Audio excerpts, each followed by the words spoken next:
Assalamualaikum Ustad. Oh, waalaikumsalam. Ano yun? Itatanong ko rin sana Ustad yung patungkol sa panaginip. Kasi ilang araw na akong nananaginip ng hindi naman masamang panaginip Ustad.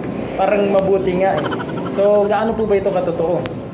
Patungkol sa panaginip. Sa Islam, sinabi ng mahal na propeta Muhammad, merong mga uri ng mga panaginip. Faru'ya salihah, busyra minallah. Yung panaginip na maganda, hindi ka natatakot, ito ay mula sa Allah. Yung pangalawang uri naman ng panaginip, waru'ya tahzinu minasyaitan. Ito yung mga panaginip na kung saan natatakot ka, pinapatay ka, sinasakal ka, basta lahat ng hindi magagandang panaginip, yan ay nagmula sa Satanas. At ang pinakamainam ay mag-change ka ng position at magbasa-basa ka rin bago ka matulog. So, ibig mong sabihin Ustad, kapag maganda yung panaginip natin, hindi tayo natatakot, it means magkakatotoo. Pero hindi naman lahat ng magagandang panaginip ay nagkakatotoo kasi merong pang ikatlong panaginip, merong ikatlong uri ng panaginip. Sabi ng mahal na propeta Muhammad, wa ru'ya yuhaddithul mar'u ala nafsi.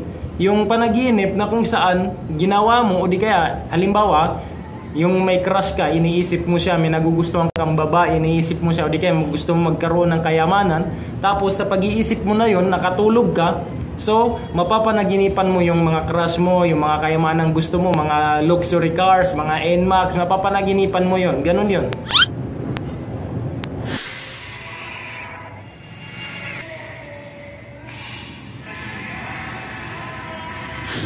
Ganun mo pala yun Ustad.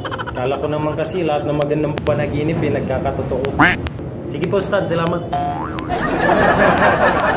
Ano kayo na panaginipan ito? Siguro kakanood ng reels to.